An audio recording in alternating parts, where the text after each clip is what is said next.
but the first thing you should notice is this here. It's combing off all those long fibres. We've got a drum here. It's combing off all the long fibres that are collected on it. It's being fed through a trumpet. That means we can have a single piece of all those long fibres called a sliver. And our sliver's being wound into this pack here. We've got a lap at the front, and coming out at the end is a sliver. You can also see those short fibres being combed off there, off the track. Now if I grab some, you can see why we don't want the short fibres.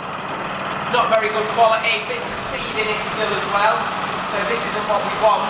But again, very little waste. We want to use every last bit of the product. So this is called shoddy. And if anyone's heard of shoddy goods, this is what this makes. Mop heads, dishcloths, and if you've ever put a £10 note in your jeans and then pop them in the washing machine and it comes out all wet but still intact, that's because it's got some shoddy in it. It makes paper money a little bit stronger if it's got a bit of cotton in there. So shoddy, another term that came from the cotton industry. What we've ended up with in our can is our sliver. And if I get some here, you pass that both down opposite ways so everyone can have a little feel of that. Feels nice and smooth. But if we open it up, you can see it's all tangled and crisscross. A bit like first thing in the morning. Does anyone wake up with a sliver? It's not what we want to. It's just what the fibres are tangled. So all that is to do is causing this slime like that. So it's not actually getting like knots. Yeah, you're right.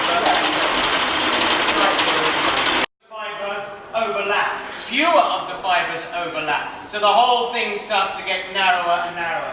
As you can see, this is coming out a fraction of the size of the sliver that went in.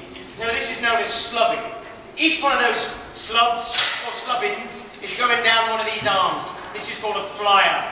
That'll spin very quickly, very noisily, put a little bit of twist in. Just enough strength to loosely wind that material onto a bobbin.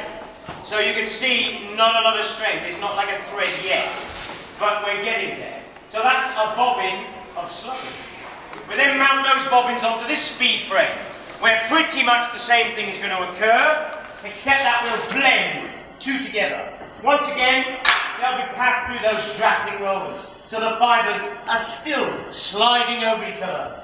So this emerges very fine indeed. This is what we call a roving. The roving is ready to spin into a thread. But before we get on to that, we'll set these machines on for you. Now it's worth bearing in mind that they've been cut down. Imagine them about 3 times longer than you see them here today. They would have been in the card room with carding engines, drawer frames, and lots of these. Card rooms were always the ground floor of a mill. If you think about this building, it wasn't a mill, it was a warehouse, but it's about the right size.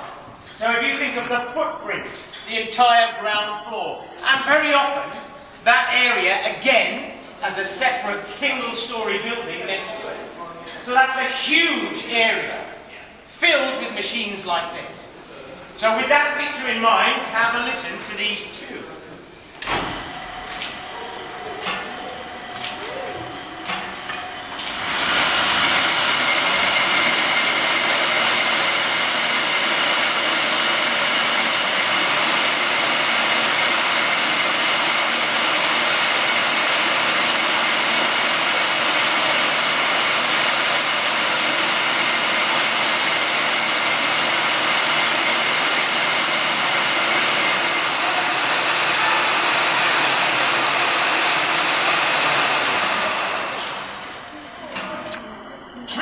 Horrendous, I think you'll agree.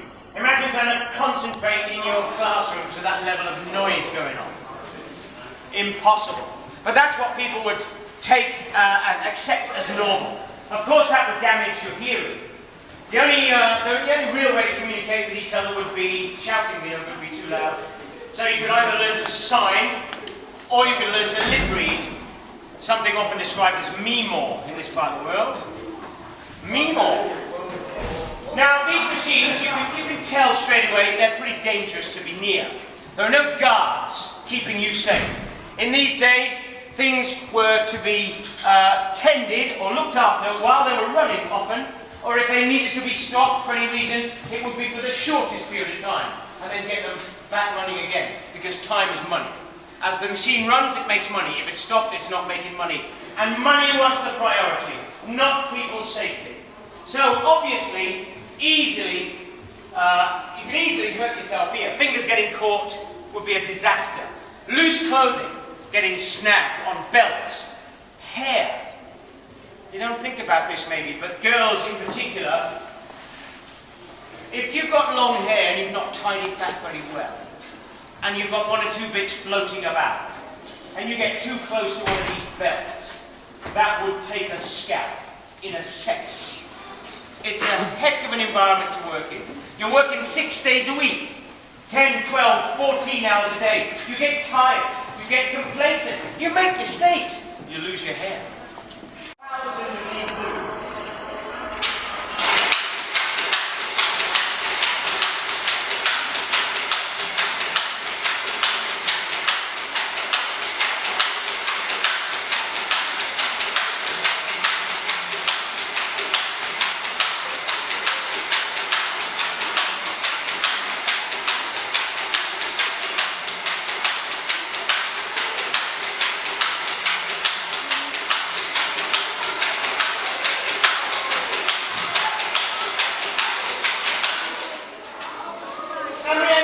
Piece of what we call plain weave or calico cloth. And that's the end of this little story. If you have any questions, we'll do our best to answer them.